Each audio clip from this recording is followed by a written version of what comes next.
Anli Malasakit, nakakasakit. Narito. Siya ang person with disability na hindi lang pinagkaitan ng respeto, kundi nilalait at pinakikialaman pa sa sarili niyang o ng sarili niyang kapitbahay. Ayun. Mitch, humarap ka na.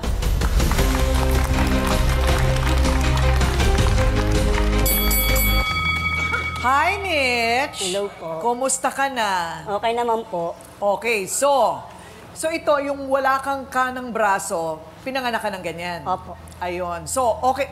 Paano yan? So, buong buhay mo, ano yun? Bata ka pa lang, kinukutya ka na? Opo. Talaga ba? Ang hirap nun, ano? Opo. So, paano mo nalagpasan lahat yun? Ano po, nung medyo nagkaisip na po ako, medyo umokay na po yung ano ko sa kanila. Naging masaya naman ang buhay mo nung natanggap mo na. Opo. Oo nga, ang love life natin. Balita ko. Pinag-uusapan. At yon ang isa sa kanyang gustong ireklamo. Teka, ikaw nang magsabi, ano ang problemang ilalapit mo sa amin? Nireklamo ko po si Ate Malu na pinapakailaman niya po yung buhay ko, pati sa pagiging love life ko. Nadaig niya pa po yung magulang ko. Ganon? Opo. Okay. Pero inaapi ka rin niya dahil PWD? Opo. Madalas niya po akong tinatawag putol. Na? Putol. Putol. So, nakakatanda ba sa'yo ito? Opo. Kaedad mo? Nakakatanda po siya sa akin. Bali, ano po siya ng tita ko, kaibigan po. Kaibigan ng tita. Pero may trabaho ka? Nagmamanicure po ako minsan. Uy, kaya mo! Taray, di ba, Ate Corinne? Taray, ang galing mo. Totoo ba? Opo. Ay, minsan nga, magpagawa tayo sa kanya. Ako din gusto kong makita. Ang galing mo, ate. Ang galing mo po. naman. Okay, so itong si Mitch ay LGBT. Yes, LGBTQ siya. So meron siyang girlfriend. Tama? Opo. Oo, yun. Okay. So may girlfriend siya. Ano ang sinasabi naman niya tungkol sa love life mo? Bakit daw po ako pinatulan ng tomboy na wala naman daw mapapala po sa akin? So, ngayon, sinisiraan ka ba? Opo, pag kami nagpapalinis po sa akin, sasabihin niya bakit daw nagpapalinis sa akin na baka daw makamadal ako, nakaano ko. Kasi tinutulungan niya yung sarili niya. Kahit ano mong kulang, kaya naman ng isang kamay, bakit hindi? O, palakpakan natin si Mitch. Galing. Parang parang siya, wala siyang kasalanan. Maririnig natin yung inirereklamo mo kung ano naman ang masasabi niya sa'yo, ha? Okay, so yan ang panig ni Mitch. So eto naman, siya raw ang may anli malasakit. Pero nakakasakit ng loob. Tawagin na natin ang inirereklamong kapitbahay. Malu, humarap ka na.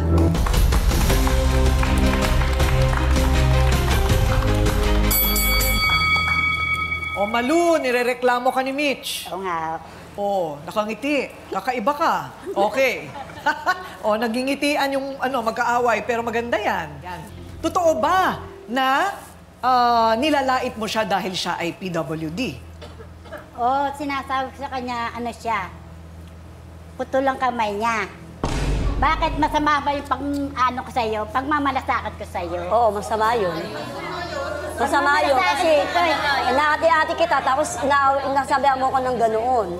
Pagmamalasakit ko sa'yo, kung ikaw nagmamanicure din. Hindi pagmamalasakit yun, te. Kung pagmamalasakit yung ginagawa mo sa akin, hindi dapat mo ako ginaganon. Pag manicure mo, makadisgrasya ka ng kamay. Wala ka na doon. Kasi mamagayon. Gamay ko naman yung paano paglilinis eh. Matagal na ako naglilinis. Tsaka wala kang naglilireklamo sa akin. Matagal ka na naglilinis. Kung nililinisan mo, masugasan na disgrasya.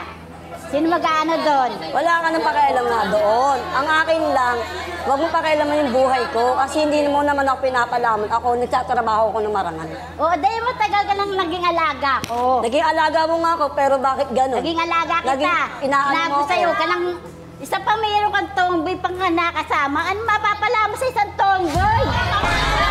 Wala ka nang pakialam doon. Kung ano man Sa naging isang ako sa kanya. tomboy, wala ka mapapala. Igit sa lahat, meron pa siyang alagay matanda at bata. Oh, kung kumukuha ka ng lalaki, ayaw ka nga ng lalaki. Ano magagawa mo? Sa'yo, binibigay ko nga sa inyong maganda. Papa Lance, halika dito. Halika dito. Nagagalit na si Papa Lance. Papa Lance. Okay, harap ka sa camera, syempre. Napatakbo ako, ma'am. Napatakbo ka. Oo, narinig niya. Ano ngayon ang masasabi mo na walang mapapala ang tao sa tomboy? Ate Malu, ang babae at ang lalaki, pag nagmahal, parehas lang sa tomboy at babae. Alam niyo po, hindi nga namin obligasyon eh. Yung girlfriend namin may anak. Kami bubuhay. Kami magpapakain. Kami magpo-provide nang hindi na-provide nung tatay ng anak nila. Hindi ako pwede tomboy. Tomboy. Ano may bibigay kaligayahan sa kanya? Wala. Mayakap man niya. Ate. Feeling. Ate, ang pagpapaligaya sa babae, hindi po nakadepende sa kahit anong performance. Nakadepende po yan kung paano niyo po siya alagaan, mapasaya, at mabigay yung dapat. Hindi. Po, Walang trabaho yung tomboy na. Intindi pa siyang matanda. May intindi pang bata. Puti. Hindi siya mabibigyan ng Balimbing. isang anak. Dito pala. Sa lalaki, mabibigyan siya doon. ate, At matututo pa siyang bumili doon. Kasali na siya bigla. Salida. Alam nyo, babae man o lalaki, chibuliman o bading, di ba? Umupulo siya doon. Di ba, no? Doc Camille, pare-pareho yan eh. Ang batayan ng panghusga ng Diyos sa'yo ay yung ugali mo at gawain. Wala yan sa lalaki, babae, hindi ba, kalahating lalaki, kalahating babae. Wala yun doon. Yan ay nasa pagmamahal. Yun. At walang masama sa pagmamahal. Nagmamahalan ba kayo? Opo. Kaso, wala, hanggang 3 months lang po kami. Nag 3 months lang kayo. Oo. Dahil po sa kanya. Ay! Dahil po sa kanya. Nakipag-ano na lang po ako sa tomboy para lang po maiwasan yung pagchichisi sa amin. O bakit ka naman nagpapa-apekto dito sa pakikialam ni Malu? Ayoko na lang po kasi ng gulo eh. Ayaw mo ng gulo. Nawala siya ng lola at lolo. Inalagaan ko na siya. Eh ngayon ang pagmamalasakit ko sa kanya, binabaliwala niya. Iba po naman po kasi yung pagmamalasakit mo. Pero yun naman pala, kasi nagtataka ako, bakit naman makikialam ng gano'n ng kapitbahay? Meron pala siyang investment. Meron siyang puhunan dito na emosyon. Dito kay Mitch, kasi bata pa lang daw inaalagaan na niya. Pero ang tanong, hanggang saan ba dapat ang malasakit? Kailan nakakasakit ang malasakit? O hindi lang daw siya ang sinaktan, kundi hinusgahan pa ang dating karelasyon ni Mitch. Eto na, yung pinag-uusapan natin ngayon lang. Siya naman ngayon ang magsasalita. Jules, sumarap ka na.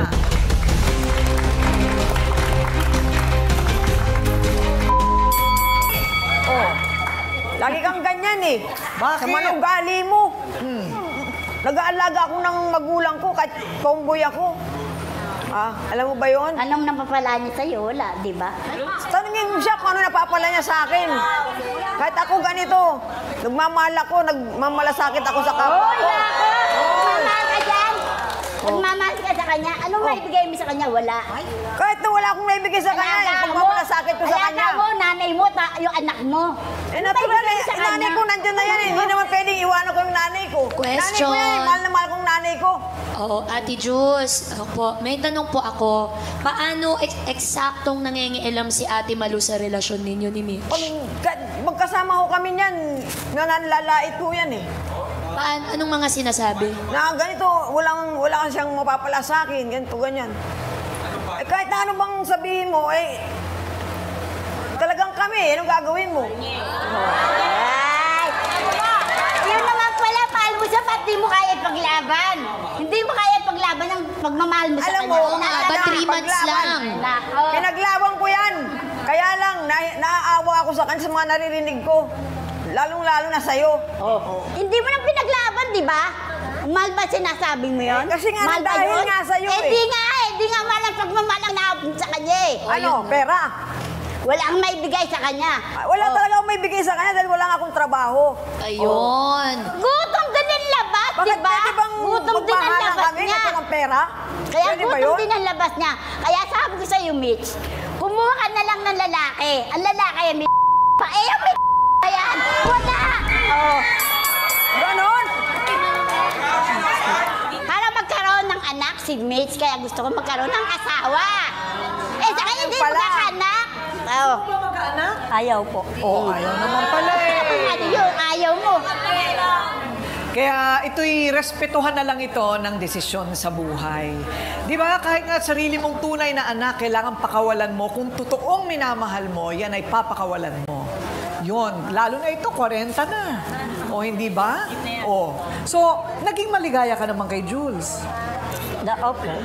Okay, okay naman. Parang napakadali namang mag-give up kung talagang sinasabi mong mahal mo si Mitch, porket nasabi lang yun ni Malu. Eh, ang nangyari po kasi, naaawa na ako sa kanya sa mga naririnig ko sa tao. Kaya hiniwalayan ko na lang siya. Ako na kung mismo kusang naghiwalay sa kanya. Wala ka kasi bibigay. O, sige, eto na. Ayan na.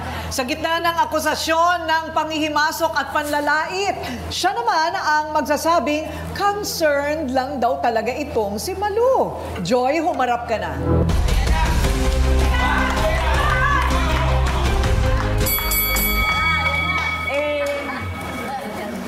Totoo naman po, ma'am, na concern lang po talaga siya. Dahil siya po ang medyo parang magulang na rin na tumayo. Dahil nung maliit nga yan, isa kanya maaga na wala ng magulang.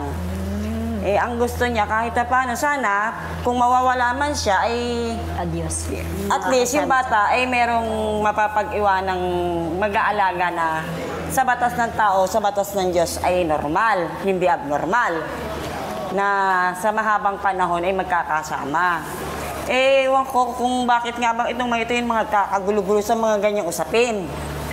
Eh, matatanda na ito. Eh, opo. Pero ang gusto niya lang po talaga, maging lalaki po lang yung maging kasama sa buhay para ano. Alam niyo po ba na sa Kingdom Animalia, sa lahat ng species na ginawa ng likha ng Diyos, may homosexuality. Sa atin lang siya medyo nagkaroon ng problema.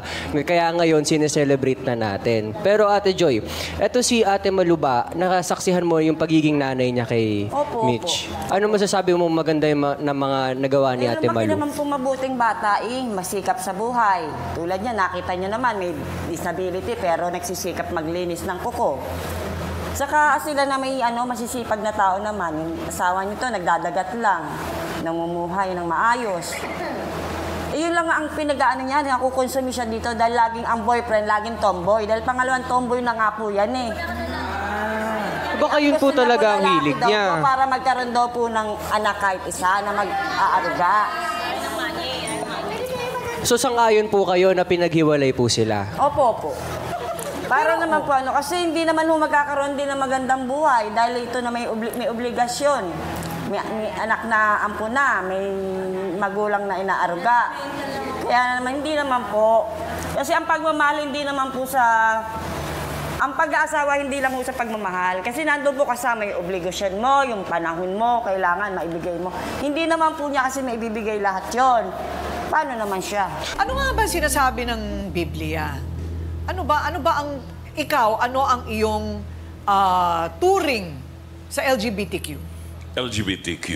Actually, wala kasi sa Bible yung LGBTQIA, WXYZ. Wala yun.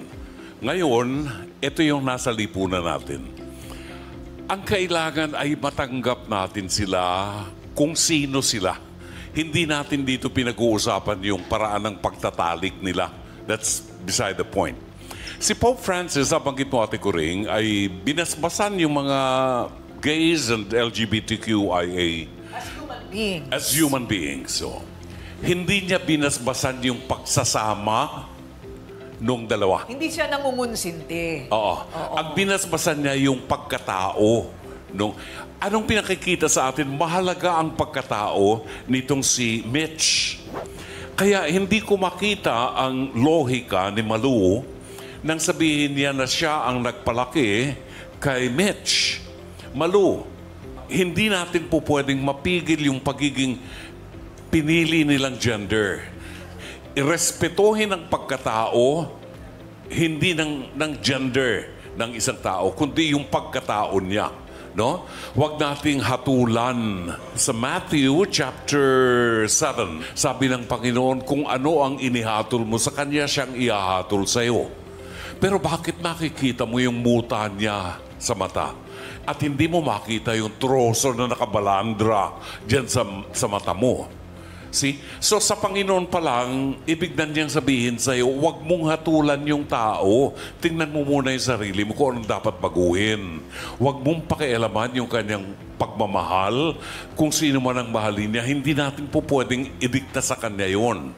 Kasi kalayaan niya yon bilang tao. At yun ang dapat nating bigyan ng pagpapalaga.